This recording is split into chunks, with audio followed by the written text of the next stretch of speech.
Hello everyone, इस video में हम लोग क्लास 12 के कंटिन्यूटी एंड डिफरेंशियबिलिटी चैप्टर का 20 ऑब्जेक्टिव क्वेश्चन को सॉल्व करेंगे। तो अगर आप क्लास 12 का स्टूडेंट हैं एंड 2025 में आपको अगर बोर्ड का एग्जाम देना है तो ये वीडियो आपके लिए काफ़ी इंपॉर्टेंट होने वाला है, क्योंकि कंटिन्यूटी एंड डिफरेंशियबिलिटी से हर एक साल ऑब्जेक्टिव क्वेश्चन में एक ना एक क्वेश्चन रहता ही है। तो चलते हैं पहले क्वेश्चन पे। पहला क्वेश्चन है, if f x equal to 2x and g x is equal to x square by 2 plus 1, then which of the following can be discontinuous function. कि इसमें से कौन सा ऐसा फंक्शन है जो डिसकंटिन्यूअस है। पहला है कि f प्लस जी, दूसरा है f माइनस जी, या फिर तीसरा है f इंटू जी, या फिर चौथा है f x g x by f x. तो यहाँ पे अगर देखें तो 2x और यहाँ पे एक्स स्क्वायर बाई 2 प्लस 1, तो कंटिन्यूअस प्लस कंटिन्यूअस फंक्शन है यहाँ पे, ये तो कंटिन्यूअस होगा ही, है ना। सब्ट्रैक्शन अगर करें कंटिन्यूअस माइनस कंटिन्यूअस तो ये भी कंटिन्यूअस होगा। एंड यहाँ पे अगर देखें तो f x into g x है तो कंटिन्यूअस ये भी हो जाएगा, है ना। कंटिन्यूअस इंटू कंटिन्यूअस फंक्शन है। बट डी में जब देखें तो यहाँ पे है g x by f x. G x तो अगर कंटिन्यूअस देखा जाए तो है, बट एफ एक्स के लिए बात किया जाए तो एफ एक्स भी यहाँ पे जो 2x है वो कंटिन्यूअस एवरीवेयर है। But g x by f x के जब हम लोग बात किए तो अगर ऊपर में है जैसे कि x square upon 2 plus 1 upon क्या हो जाएगा, ये 2x हो जाएगा। बट यहाँ पे जैसे ही x इक्वल टू 0 लें ये तो फंक्शन अनडिफाइंड हो जाएगा, है ना। तो ये फंक्शन x इक्वल टू 0 पे क्या हो जाएगा, डिसकंटिन्यूअस हो जाएगा। इसी कारण से जो यहाँ पे करेक्ट ऑप्शन होगा वो हो जाएगा option D, g x by f x क्या हो जाएगा, डिसकंटिन्यूअस हो जाएगा। अब चलते हैं नेक्स्ट क्वेश्चन। कह रहा है the function f x is equal to 4 minus x square upon 4x minus x cube is discontinuous at only 1 point, discontinuous at exactly 2 points, तीसरा ऑप्शन कह रहा है कि डिसकंटिन्यूअस एट एग्जैक्टली 3 पॉइंट्स, या फिर नन ऑफ दीज। तो अगर इसको सॉल्व करें तो क्या आ जाएगा, यहाँ पे हम लोग को जो दिया हुआ है वो कह रहा है कि एफ एक्स इक्वल टू है 4 minus x square upon 4x minus x cube. अगर यहाँ पे इसको देखें तो क्या हो जाएगा, ये 4 माइनस एक्स स्क्वायर अपॉन नीचे से x कॉमन आ जाएगा एंड क्या बचेगा 4 माइनस एक्स स्क्वायर। एंड यहाँ पे अगर देखें तो क्या करते हैं, ऊपर में तो 4 माइनस एक्स स्क्वायर को रहने देते हैं, नीचे क्या हो जाएगा, नीचे होगा x इंटू 2 माइनस एक्स साथ में 2 प्लस एक्स, है ना, क्योंकि 4 माइनस एक्स स्क्वायर को ए स्क्वायर माइनस बी स्क्वायर में तोड़ सकते हैं हम लोग। एंड यहाँ पे अगर देखा जाए तो यहाँ पे एफ एक्स 3 जगह पे डिसकंटिन्यूअस होगा, जहां जहां पे डिनोमिनेटर 0 हो जाएगा उस जगह पे क्या हो जाएगा, ये फंक्शन डिसकंटिन्यूअस हो जाएगा। यानी यहाँ पे 0 डिनोमिनेटर कब होगा, है ना। तो x इक्वल टू जब 0 ले लें तो डिनोमिनेटर 0 हो जाएगा, या फिर x इक्वल टू 2 ले लें तो डिनोमिनेटर 0 हो जाएगा, या फिर x इक्वल टू हम लोग -2 ले लें फिर भी इस कारण से डिनोमिनेटर 0 हो जाएगा।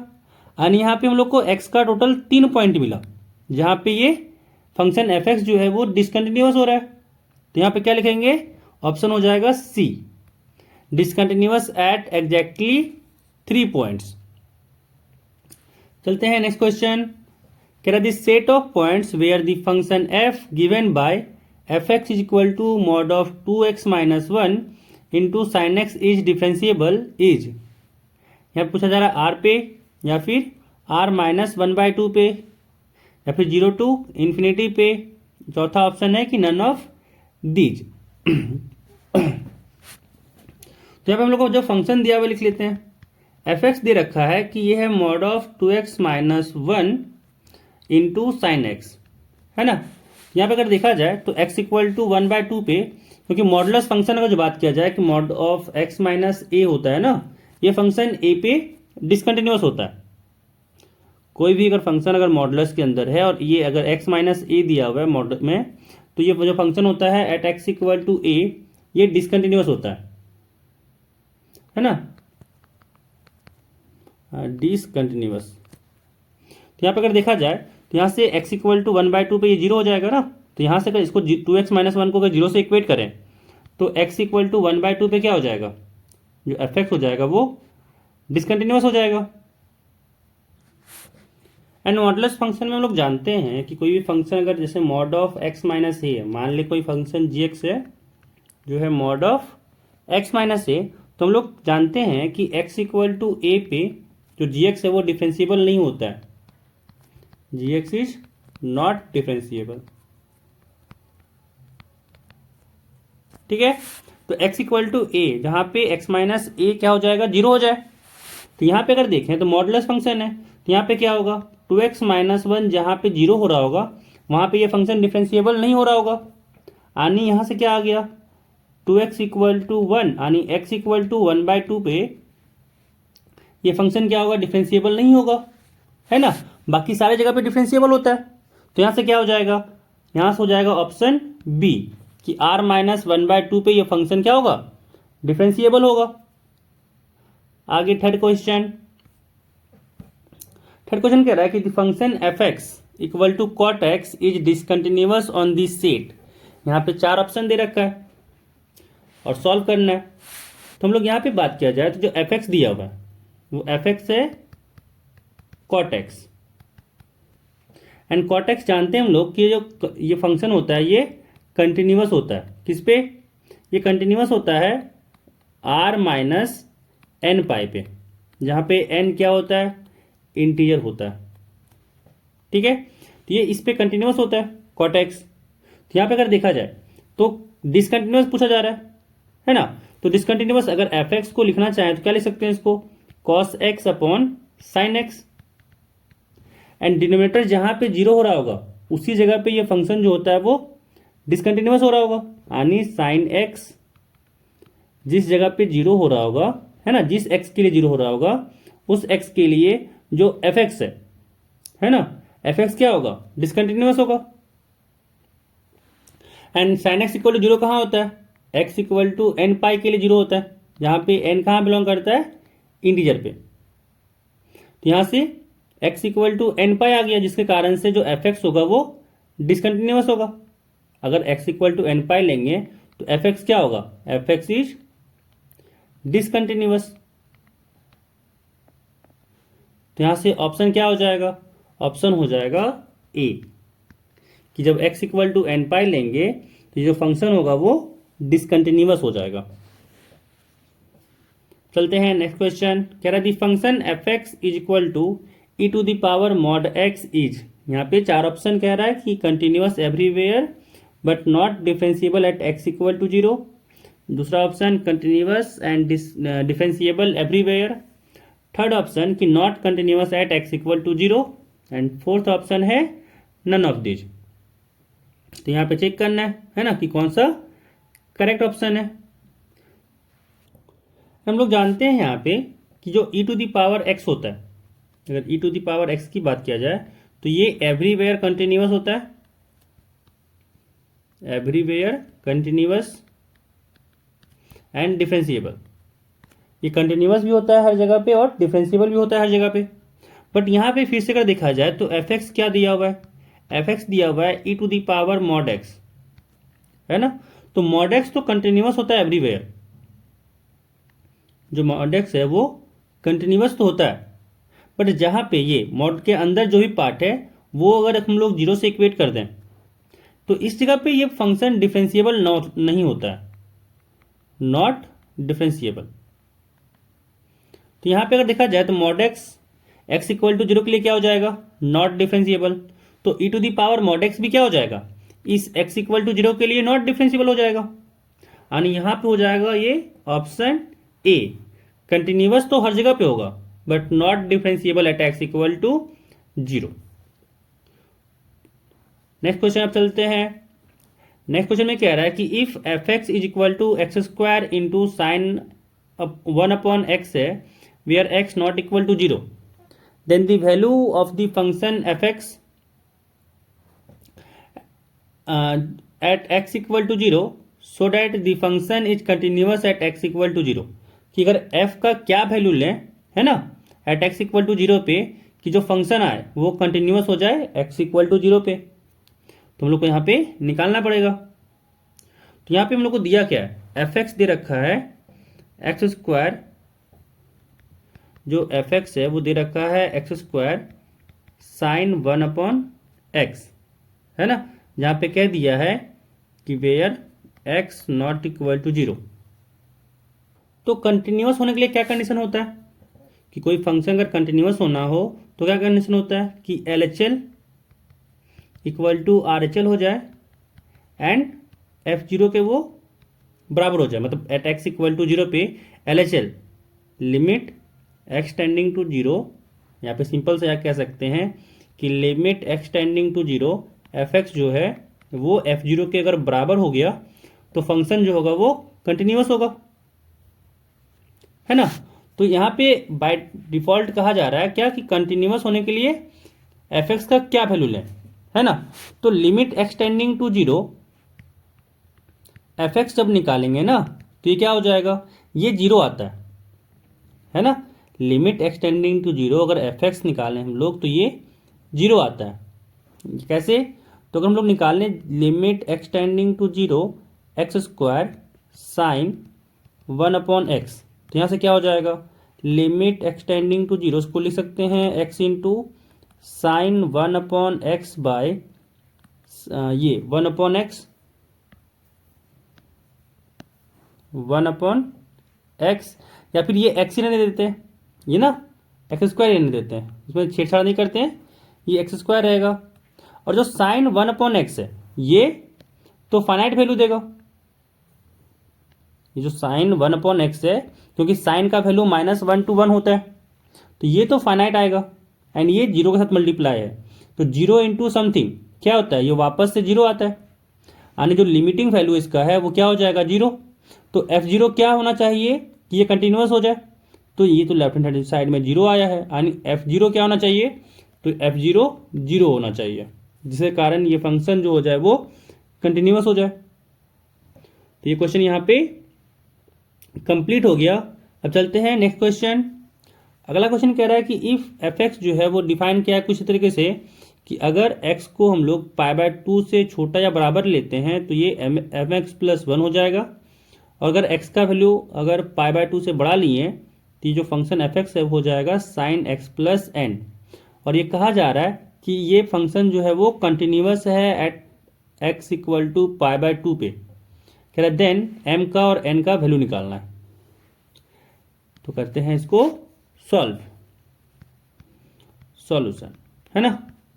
तो यहाँ पे जो हम लोग को एफ एक्स दिया हुआ है, तो एफ एक्स दिया हुआ है एम एक्स प्लस 1 ना, तो x less than equal to π/2 के लिए, तो हम लोग यहाँ पे निकालते हैं LHL एंड RHL, उसको कर देंगे हम लोग इक्वेट, इसके बाद जो आएगा वही आंसर हो जाएगा।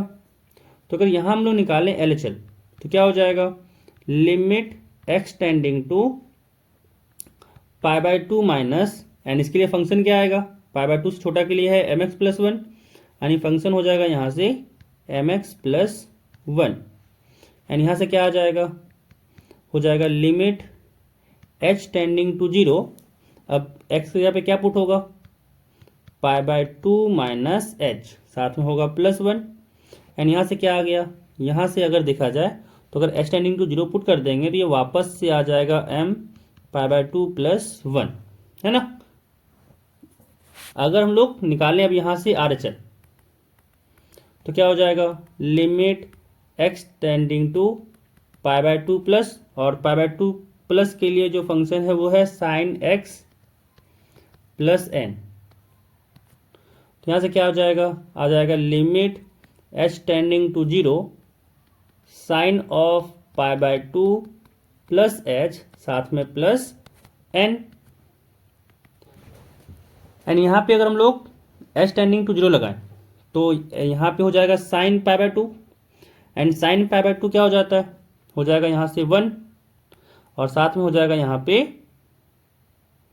प्लस n, यहाँ से RHL आ गया 1 प्लस n एंड LHL आ गया m π/2 प्लस 1, है ना। तो कंटिन्यूअस होना है तो लिख देंगे सिंस f इज कंटिन्यूअस, तो क्या कंडीशन बनेगा कि LHL इक्वल टू होना चाहिए RHL के, पहला कंडीशन तो ये होना चाहिए। तो यहाँ से क्या हो जाएगा, यहाँ से आया था m π/2 + 1, ये बराबर होगा n + 1 के, यानी 1 से 1 कटा और n यहाँ से आ गया m π/2, यानी आंसर आ गया इसका C, n = m π/2। तो यहाँ से ये क्वेश्चन कंप्लीट हुआ। चलते हैं नेक्स्ट क्वेश्चन पे। अगला क्वेश्चन कह रहा है कि let f(x) = mod of sin x देन। पहला ऑप्शन कि f इज एवरीवेयर डिफरेंशिएबल, दूसरा option f is everywhere continuous but not differentiable at x = n π, जहाँ पे n है नेचुरल नंबर, n है इंटीजर।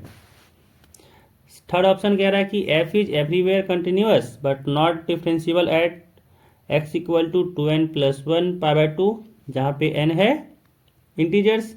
और चौथा ऑप्शन कह रहा है कि इसमें से कोई सही नहीं होगा, यानी नन ऑफ दीज। तो यहाँ पे जो फंक्शन दिया हुआ उसको लिख लेते पहले। तो यहाँ पे f(x) दिया हुआ है हम लोग का कि भाई साहब ये तो मॉड ऑफ साइन x है ना। तो यहाँ पे क्या बताए थे कि जब भी मॉड का फंक्शन आए तो जो मॉड के अंदर वाला जो फंक्शन है वो जहाँ पे 0 होगा उस जगह पे वो फंक्शन f(x) जो है वो नॉट डिफरेंशिएबल होगा, यानी यहाँ पे साइन x = 0। अब ये जिस x के लिए साइन x 0 हो रहा होगा उस सारे केसेस में फंक्शन डिफरेंशिएबल नहीं होगा, ठीक है। तो यहाँ से साइन x 0 कब होता है, जब x = हम लेते हैं n π, और n बिलोंग्स टू कहाँ से आता है, ये z से। तो यहाँ से ऑप्शन क्या हो जाएगा, ऑप्शन बी हो जाएगा इसका करेक्ट ऑप्शन, है ना, जहाँ पे साइन x = 0 होगा। अब चलते हैं नेक्स्ट क्वेश्चन पे। अगला क्वेश्चन है कि इफ y = log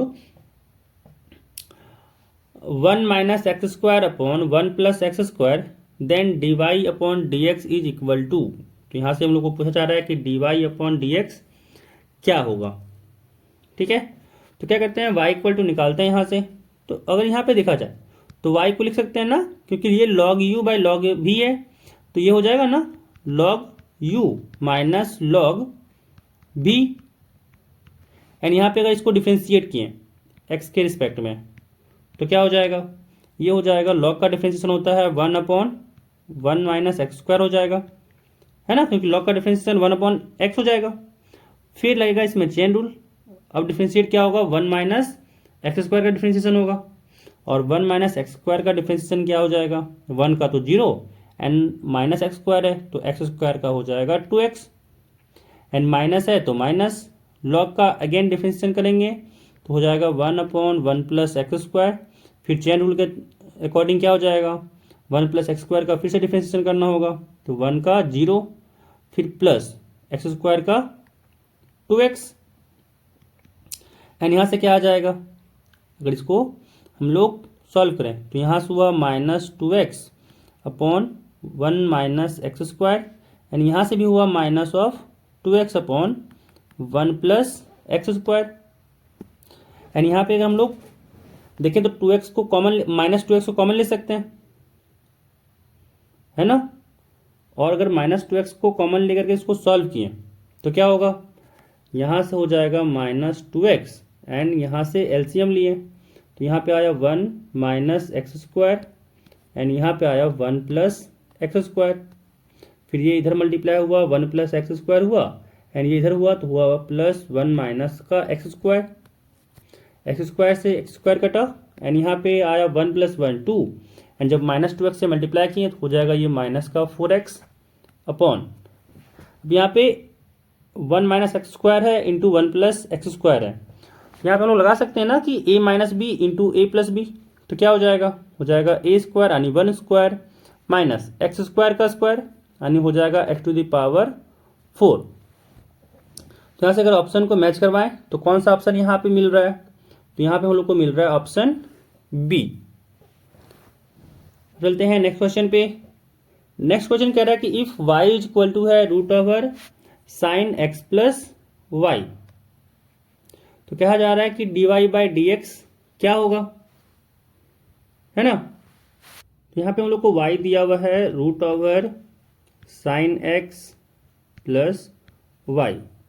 अगर इसको डिफ्रेंशिएट किए एक्स के रिस्पेक्ट में तो आ गया यहाँ से dy/dx is equal to, and root अगर इसको पूरा x मान लें तो रूट x का डिफ्रेंशिएशन क्या होता है, डिफ्रेंशिएशन होता है 1/2 रूट x, बट x के यहाँ पे क्या हो जाएगा साइन x प्लस वाई, फिर लगेगा इनटू, एंड यहाँ पे अप्लाई होगा चेन रूल, है ना। तो चेन रूल के तहत क्या हुआ, पहले बाहर वाले फंक्शन यानी रूट का डिफ्रेंशिएशन हुआ, अब होगा अंदर वाला फंक्शन यानी साइन x प्लस वाई का डिफ्रेंशिएशन। तो साइन x का डिफ्रेंशिएशन क्या हो जाएगा कॉस x प्लस फिर y का डिफ्रेंशिएशन तो हो जाएगा dy/dx, एंड यहाँ से आ जाएगा dy/dx is equal to 1/2, and यहाँ पे root sine x plus y, ये तो वापस से y आ जाएगा, है ना, इसको y लिख सकते हैं।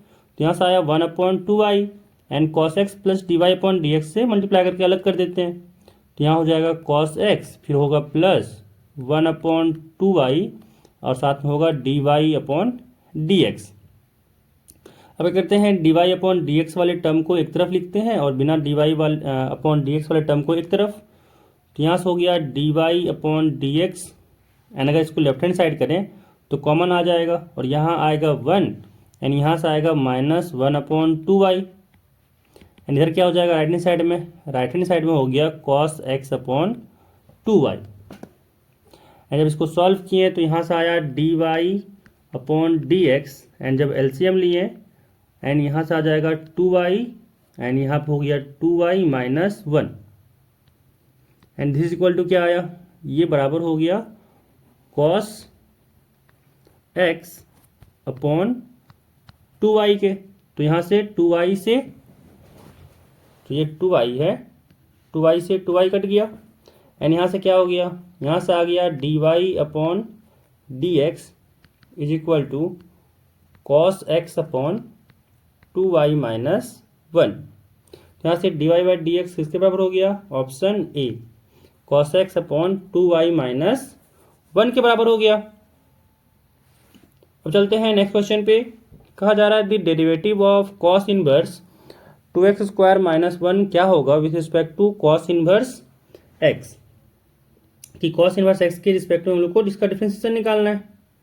तो यहाँ पे क्या करेंगे, हम उसको मान लेंगे u, है ना, कि यहाँ पे u जो दिया हुआ है वो दिया हुआ है cos inverse 2x square minus 1, and इसको मान लेंगे v, कि निकालना है इसको cos इनवर्स x के रिस्पेक्ट में, यानी हम लोग को चाहिए क्या, हम लोग को चाहिए du/dv, है ना।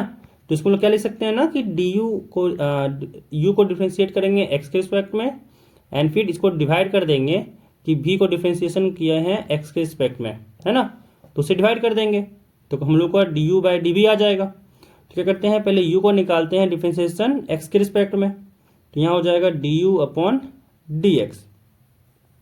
अब यहाँ पे cos इनवर्स का डिफ्रेंशिएशन है ना, यहाँ लगेगा चेन रूल, तो पहले cos इनवर्स का डिफ्रेंशिएशन, और cos इनवर्स का डिफ्रेंशिएशन क्या होता है, तो cos इनवर्स का डिफ्रेंशिएशन हो जाएगा यहाँ पे, तो यहाँ से हो जाएगा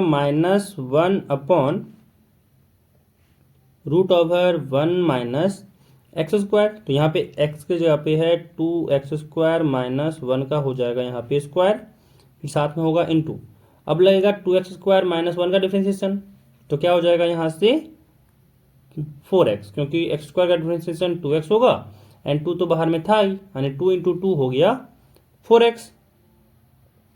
तो यहाँ से du/dx क्या आ गया, यहाँ से आ गया -du/dx आ गया यहाँ से -4x अपॉन, अगर यहाँ पे इसको हम लोग स्क्वायर में तोड़ें तो क्या हो जाएगा, यहाँ से होगा 1 माइनस, अगर स्क्वायर किए तो 2x स्क्वायर है, इसका जब स्क्वायर करेंगे तो 2 का स्क्वायर हो जाएगा 4, एंड x स्क्वायर का स्क्वायर हो जाएगा यहाँ से x⁴, फिर -1 का स्क्वायर करेंगे तो हो जाएगा 1, एंड माइनस तो बाहर में था ही, यानी यहाँ से -1 आ गया, फिर होगा 2ab, है ना, -2ab, बट यहाँ माइनस पहले से ही है तो माइनस माइनस हो गया प्लस, एंड यहाँ से क्या आ गया 2ab, यानी 2 × 2x स्क्वायर इंटू 1, तो यहाँ से आ गया 4x स्क्वायर।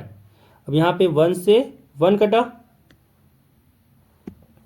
एंड यहाँ पे क्या हो जाएगा, यहाँ से आ जाएगा du/dx is equal to -4x upon, यहाँ से आ गया रूट ओवर, अब दोनों जगह से 4x² कॉमन ले सकते हैं, तो यहाँ बचेगा 1 माइनस का x², और 4x² का रूट से बाहर करें तो हो जाएगा 2x, एंड यहाँ से आ जाएगा माइनस का 4x अपॉन 2x, साथ में root over 1 minus x², x से x कटा, 2 से 2 कटा, एंड यहाँ से आ जाएगा -2 upon root over 1 minus x², and यहाँ से डी अपॉन dx आ गया। अब निकाल लेंगे dv अपॉन dx। तो कॉस इनवर्स x का डिफ्रेंशिएशन होता है -1 upon root over 1 minus x²। अब चाहिए du बाई dv, है ना। तो यहाँ से क्या करेंगे, du अपॉन dx जो आया था यानी -2 upon root over 1 minus x², उसको डिवाइड करेंगे dv बाई dx से, यानी -1 upon root over 1 minus x² से। तो root over 1 minus x² cut गया, माइनस से माइनस कट गया, यानी यहाँ से आ गया 2। तो ये किस ऑप्शन से मैच किया, ऑप्शन ए से, है ना। तो इसका वैल्यू आ गया डेरिवेटिव का, क्या हो जाएगा 2। चलते हैं नेक्स्ट क्वेश्चन पे। यहाँ पे कहा जा रहा है कि if x equal to t² है and y equal to t³ है, तो कहा जा रहा है then d² y upon dx² क्या होगा। तो पहले निकालते हैं यहाँ पे dy अपॉन dx। तो उसके लिए क्या करना पड़ेगा, x को डिफ्रेंशिएट करना पड़ेगा t के रिस्पेक्ट में, तो यहाँ से हो जाएगा 2t, एंड फिर y को डिफ्रेंशिएट करना पड़ेगा t के रिस्पेक्ट में, तो यहाँ से हो जाएगा 3t²। अब यहाँ से निकालेंगे dy अपॉन dx, तो क्या हो जाएगा dy upon dt upon dx upon dt हो गया, एंड dy अपॉन dt क्या हो जाएगा यहाँ से 3t² बटा क्या हो जाएगा dx अपॉन dt, यानी यहाँ से आ गया 2t। तो एक t से एक t कटा, यानी यहाँ से आ गया 3/2t। अब फिर से इसको करना है डिफ्रेंशिएट x के रिस्पेक्ट में, तो हो जाएगा d2y अपॉन dx²। तो 3/2t था, है ना। अब यहाँ से हम लोग क्या करना होगा dt अपॉन, है ना, यहाँ से जब x के रिस्पेक्ट में डिफ्रेंशिएट किए तो यहाँ से क्या होगा, यहाँ से होगा 3/2, एंड t का डिफ्रेंशिएशन हो जाएगा dt अपॉन dx। तो dt अपॉन dx क्या हो जाएगा, यहाँ से dt अपॉन dx का निकालें तो यहाँ से आ गया, 3/2 इंटू dt अपॉन dx, यानी इसका उल्टा, है ना। dx अपॉन dt 2t था, तो dt अपॉन dx क्या हो जाएगा 1/2t, तो यहाँ से हो जाएगा 1/2t। जब इसको सॉल्व किए तो आया 3/2 इंटू 2 हो जाएगा 4, साथ में होगा t, यानी यहाँ से आया 3/4t। तो ऑप्शन यहाँ पे मैच किया बी के साथ, 3/40। चलते हैं नेक्स्ट क्वेश्चन पे। कहा जा रहा है the value of c in Rolle's theorem for the function f(x) equal to x³ minus 3x in the interval closed interval 0 to √3 is, है ना। तो यहाँ पे c का हम लोग को वैल्यू पूछा जा रहा है। तो हम लोग जानते हैं कि रोल्स थ्योरम क्या कहता है कि अगर कोई फंक्शन कंटिन्यूअस है a to b, तो ये f'(c) एक पॉइंट ऐसा c मिलेगा ही सच दैट उसका डिफरेंशिएशन क्या हो जाए 0, है ना। और c कहाँ से होगा, इन बिटवीन 0 एंड √3 से होगा।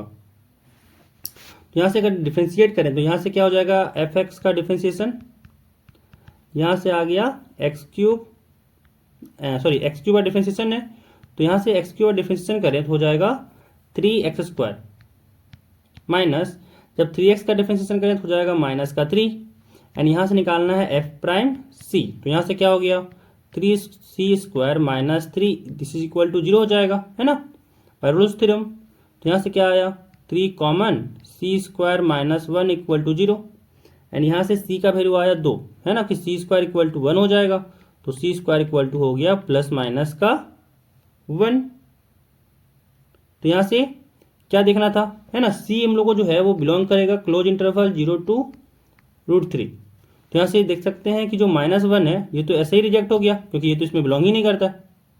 तो कौन सा आंसर हो जाएगा option A, c equal to 1। चलते हैं नेक्स्ट क्वेश्चन पे। कहा जा रहा है for the function f(x) is equal to x plus 1/x, जहाँ पे x जो है वो क्लोज इंटरवल 1 to 3 है। आगे कहा जा रहा है the value of c for mean value theorem is, है ना। हम लोग जानते हैं कि ये मीन वैल्यू थ्योरम कहता है कि फॉर c जो है वो एक c ऐसा जरूर मिलेगा in between 1 to 3 such that की क्या हो जाए, एफ प्राइम सी जो हो जाए वो हो जाए f b minus f a upon b minus a, है ना। तो यहाँ से निकालते हैं। तो यहाँ पे b क्या है, तो b है यहाँ पे 3 एंड a यहाँ पे है 1। अब यहाँ पे अगर हम लोग निकालें डिफ्रेंशिएशन तो f प्राइम x क्या हो जाएगा, यहाँ पे x का डिफ्रेंशिएशन हो जाएगा 1 और 1/x है, और 1/x का डिफ्रेंशिएशन जानते हैं हम लोग कि होता है -1/x²। अब निकालते हैं यहाँ से f प्राइम c, तो क्या हो जाएगा यहाँ से 1 - 1/c² हो जाएगा, है ना। अब निकालना है एफ बी यानी f3, तो f3 क्या हो जाएगा, यहाँ से हो जाएगा 3 + 1/3 एंड फिर निकालना है माइनस एफ ए यानी यहाँ होगा माइनस एफ ए यानी एक जगह पे 1 पुट करेंगे x की जगह पे, तो यहाँ से हो गया -1 एंड साथ में +1/1 यानी यहाँ से माइनस लगाना है, हो जाएगा -1/1 डिवाइडेड बाय यहाँ पे क्या हो जाएगा 3 - 1 एंड यहाँ से क्या आ गया, यहाँ से आ जाएगा 1 - 1/c² इक्वल टू यहाँ से -1 - 1 तो -2 यानी 1 - 2 आया, तो हो जाएगा 3 - 2 यानी यहाँ से हो गया 1 साथ में आया +1/3 एंड डिवाइडेड बाय 3 - 1 हो जाएगा 2 यानी यहाँ से हुआ 1 - 1/c² इक्वल टू अगर एलसीएम लिए तो हो जाएगा यहाँ से 3 और यहाँ पे हुआ 3 + 1 एंड साथ में 2 था यानी यहाँ पे ये हो जाएगा 1/2।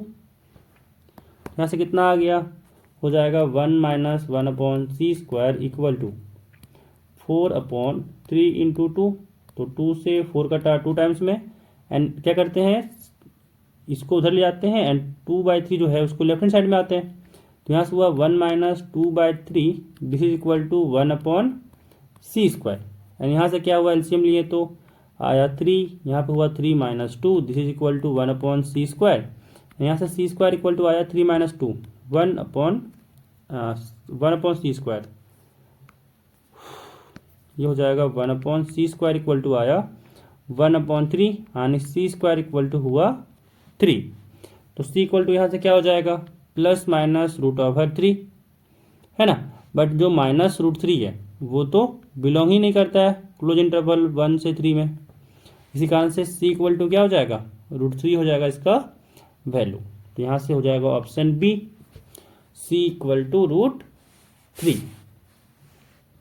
चलते हैं नेक्स्ट क्वेश्चन, कह रहा है कि differential coefficient of sec of tan inverse x with respect to x is, तो यहाँ पे हम लोग को निकालना क्या है, अगर हम लोग डिफरेंशिएट करें सेक ऑफ tan इनवर्स x का विथ रिस्पेक्ट टू x, है ना। तो यहाँ पे tan इनवर्स x तो हम लोग क्या करते हैं एक रेक्टेंगल बनाते हैं, है ना। तो यहाँ से क्या हो जाएगा अगर tan इनवर्स x को हम लोग मान लें y, तो यहाँ से tan y क्या आ गया x, है ना।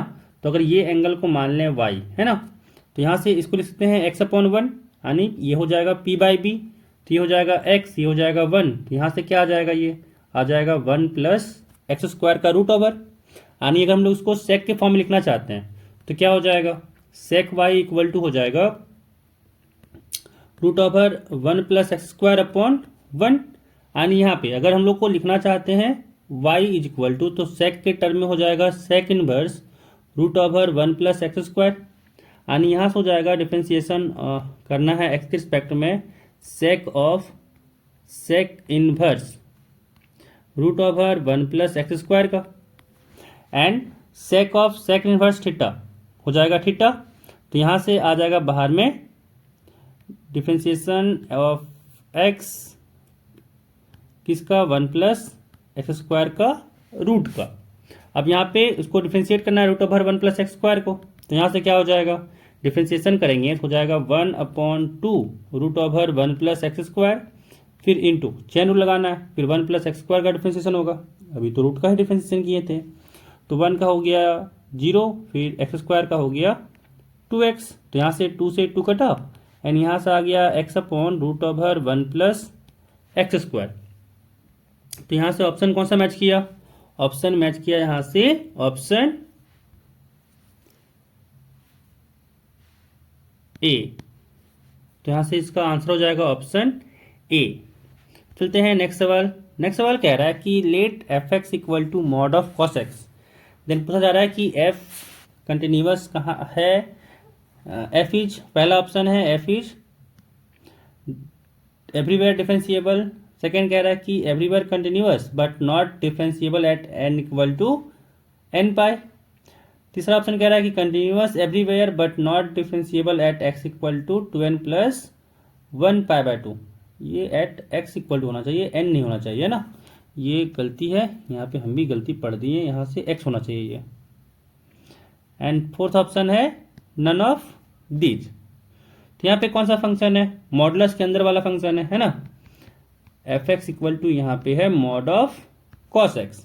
तो हम लोग जानते हैं कि जहां पे मॉड का फंक्शन दिखे तो मॉड के अंदर जो भी फंक्शन है उसको जीरो से इक्वेट कर दो, एंड जहां जहां पे वो जीरो हो रहा होगा उस सारे पॉइंट पे वो फंक्शन डिफरेंशिएबल नहीं होगा। और cos x equal to zero चाहिए, और ये किस एक्स के पे जीरो हो जाता है, तो ये x equal to 2n plus 1 pi by 2 पे जीरो होता है अगर n आपका इंटीजर से आए। तो यहाँ से क्या हो जाएगा, सी हो जाएगा कि f is everywhere continuous but not differentiable at x equal to 2n plus 1 pi by 2। चलते हैं नेक्स्ट क्वेश्चन पे। कहा जा रहा है कि the function given by f x is equal to 10x। कहा जा रहा है is discontinuous on the set, है ना। तो यहाँ पे चेक करेंगे, तो यहाँ पे जो हम लोग को एफ एक्स दिया हुआ है, यहाँ पे हम लोग को एफ एक्स दिया हुआ है 10x, एंड 10x को हम लोग लिख सकते हैं sign x upon cos x, है ना। तो जब जहाँ पे ये कॉस एक्स डिनोमिनेटर वाला टर्म जो है कॉस एक्स जीरो हो रहा होगा उस जगह पे ये फंक्शन डिफाइन ही नहीं हो रहा होगा, यानी उस जगह पे वो फंक्शन कंटिन्यूअस भी नहीं हो रहा होगा, है ना। तो कॉस एक्स जीरो कहाँ पे होता है, अभी पीछे देखें कि एक्स इक्वल टू जब 2n प्लस 1 पाई बाय 2 हो, यानी यहाँ से आ जाएगा ऑप्शन सी कि जब x equal to 2n plus 1 pi by 2 हो, जहाँ पे n आपका इंटीजर हो जाए, उस जगह पे 10x जो होता है वो डिसकंटिन्यूअस होता है। एंड इसका अगर हम लोग ग्राफ के बारे में बात किया जाए तो ग्राफ भी इसका हम लोग जानते हैं कैसे होता है कि अगर ये मान लें कि दिया हुआ है ये एक्स एक्सिस है एंड ये मान लें कि ये है वाई एक्सिस, है ना। तो इसका ग्राफ होता है कुछ इस तरीके से कि ये जो लाइन है ये पाई बाय 2 का लाइन है, ये जो लाइन है ये माइनस पाई बाय 2 का लाइन है ना। तो ग्राफ कुछ इस तरीके से होता है 10x का, ये x equal to minus pi by 2 का लाइन है। फिर अगर पाई बाय 2 से 3 पाई बाय 2 में बनाया जाए तो ग्राफ फिर से ऐसे बिहेव करता है। तो ग्राफ कुछ इस तरीके से चलते जाता है। तो देख सकते हैं कि पाई बाय 2 के मल्टीपल पे, है ना, ऑड मल्टीपल पे ये जो फंक्शन है वो डिसकंटिन्यूअस होता है। चलते हैं नेक्स्ट क्वेश्चन पे। कहा जा रहा है the function f x equal to sine x upon x plus cos x है अगर x not equal to zero हो, एंड यही फंक्शन के बराबर हो जाएगा अगर एक्स इक्वल टू जीरो हो जाए। तो कहा जा रहा है कि जो एफ एक्स है वो कंटिन्यूअस है at x equal to zero. तो कहा जा रहा है कि के का वैल्यू क्या होगा। तो अगर ये फंक्शन को कंटिन्यूअस होना है तो क्या होना होगा कि limit x tending to zero f x का जो वैल्यू होना है वो बराबर होना चाहिए एफ जीरो के, यानी यहाँ से क्या हो जाएगा, ये लिमिट एक्सटेंडिंग टू जीरो जो एफ एक्स है, यानी limit x tending to zero sine x upon x plus cos x है, इसका वैल्यू ही के बराबर होगा। एंड यहाँ पे लिमिट अलग अलग हो जाएगा, limit x tending to zero sine x upon x plus limit x tending to zero ये कॉस एक्स के बराबर होगा, सॉरी ये के बराबर होगा। And limit x tending to zero sine x upon x ये हो तो 1 हो जाता है, plus limit x tending to zero cos x भी हो जाता है 1, and this is equal to क्या आया के। यानी यहाँ से कह सकते हैं कि के इक्वल टू 2 के लिए जो फंक्शन एफ एक्स है वो कंटिन्यूअस होगा। तो यहाँ से आ गया के इक्वल टू 2, ऑप्शन बी इसका करेक्ट ऑप्शन हो जाएगा। चलते हैं नेक्स्ट क्वेश्चन। कहा जा रहा है the function f x is equal to, जो है एफ एक्स एक ग्रेटेस्ट इंटीजर फंक्शन है और कहा जा रहा है कि ये कंटिन्यूअस है ना, कि ये कंटिन्यूअस है किस पॉइंट के लिए। तो हम लोग जानते हैं कि ग्रेटेस्ट इंटीजर फंक्शन जो है वो किसी भी इंटीजर पे ये कंटिन्यूअस नहीं होता है। तो जो पॉइंट यहाँ पे कंटिन्यूअस, जो ऑप्शन यहाँ पे कंटिन्यूअस अगर होना होगा तो वो इंटीजर नहीं होगा, यानी यहाँ पे आ गया ऑप्शन डी 1.5, क्योंकि जो ग्रेटेस्ट इंटीजर फंक्शन है वो इंटीजर पे कभी भी कंटिन्यूअस नहीं होता है। अब चलते हैं नेक्स्ट क्वेश्चन पे। नेक्स्ट क्वेश्चन है the number of points at which the function f x is equal to 1/x minus greatest integer of x is not continuous is, है ना, कि ये कंटिन्यूअस कहाँ पे नहीं होगा। तो यहाँ पे हम लोग जानते हैं ना कि यहाँ पे अगर देखा जाए तो यहाँ पे कहा जा रहा है क्या कि जो एफ एक्स है वो है 1/x minus greatest integer of x। तो जहाँ पे ये डिनोमिनेटर जीरो हो रहा होगा वहीं पे ये नॉट कंटिन्यूअस हो रहा होगा। तो यहाँ से क्या हो जाएगा, x equal to x minus greatest integer of x, ये जहाँ पे जीरो हो रहा होगा वो सारे x के लिए क्या होगा, जो फंक्शन है वो डिसकंटिन्यूअस होगा। यानी यहाँ से x equal to greatest integer of x, ये कब पॉसिबल है, जब x हम लोग का इंटीजर हो जाए। क्योंकि x इक्वल टू अगर इंटीजर ले लिए कोई भी 4, 5, तो उसका ग्रेटेस्ट इंटीजर भी सेम चीज़ हो जाएगा। यानी यहाँ से कह सकते हैं कि जो फंक्शन एफ एक्स है वो क्या होगा, इज डिसकंटिन्यूअस एट, या फिर फॉर ऑल कह सकते हैं, एट नहीं कह के फॉर ऑल कहते हैं, for all x belongs to z, कि वो सारे इंटीजर के लिए जो एफ एक्स है वो डिसकंटिन्यूअस होगा।